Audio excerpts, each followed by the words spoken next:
Okay, so Donald Trump's Twitter account was finally reinstated after former CEO Jack Dorsey and his employees found him to be too dangerous to the platform and the world, apparently, claiming he led an insurrection against the United States of America. Those tweets, you ask? Well, just going over the last 5, he wrote, "To all those who have asked, I will not be going to the inauguration on January 20th. The 75 million great American patriots who voted for me, America first and make America great again, will have a giant voice long into the future. They will not be disrespected or treated unfairly in any way, shape, or form. I am asking for everyone at the U.S. Capitol to remain peaceful, no violence. Remember, we are the party of law and order. Respect the law and our great men and women in blue. Thank you.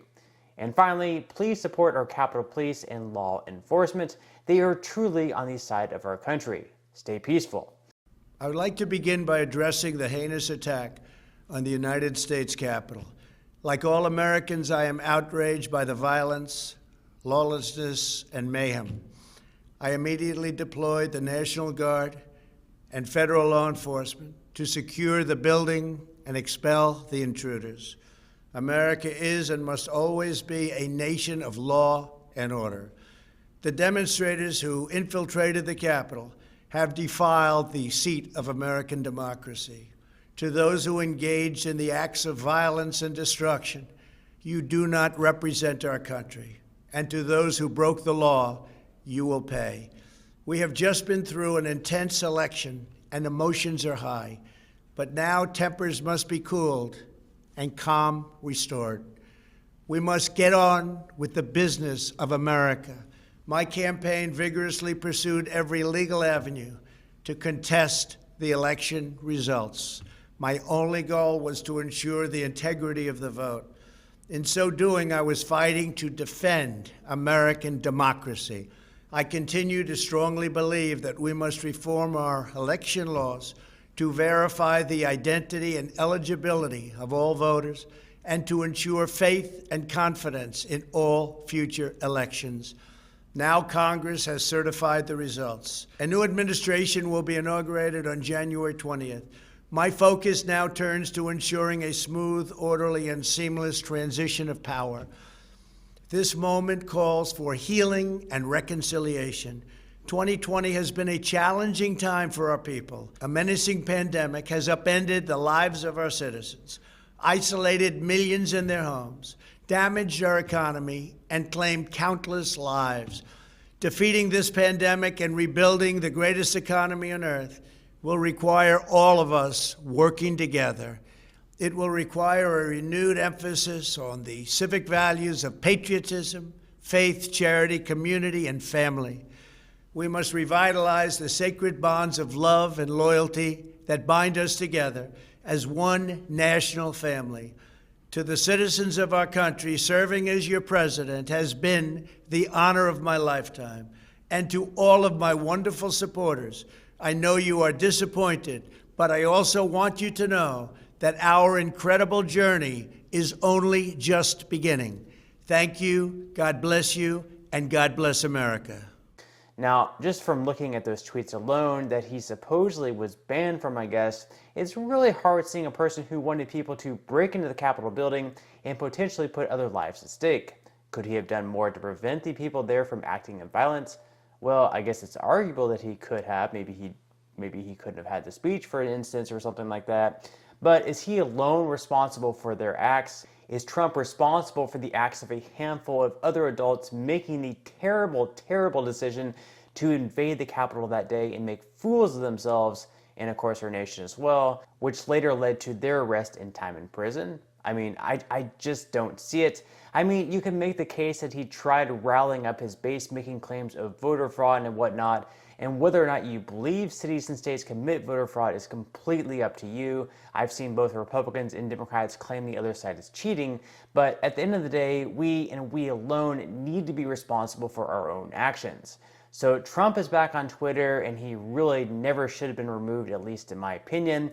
Freedom of speech is extremely important, whether it's coming from a Republican, a Democrat, an independent, or whoever else. Obviously, you do have to draw the line at some point, but attempting to censor a person really isn't all that effective anyways. Now, in the end, this really doesn't mean that much anyways, at least for Trump's chances in the next election. What it does do at least is it sends a clear message that the new Twitter won't seek out to silence anyone or allow one group of people to decide what's a truth or what's a lie. The most important thing is to have a reasonable discussion on each topic, not just to immediately flag, post, and ban people for misinformation, something that often gets skewed and rigged based on one's personal biases. So, for instance, I could sit here and say that the rising gas prices is completely Biden's fault. I could get flagged for misinformation because one person gets to decide what's truth and what's a lie, and then another person could say that the higher gas prices is because of the war in Ukraine and Russia, or it's because it's Trump's fault, and their post may not get flagged for misinformation because there's one group of people deciding what's truth and what's a lie, and that's going to be based on their own personal biases. So what would be better is just allow anyone to post anything, of course, within reason, and then after that, allow for there to be a discussion to take place so people could see the discussion and then make up their own mind, maybe what's truth and what's a lie from there.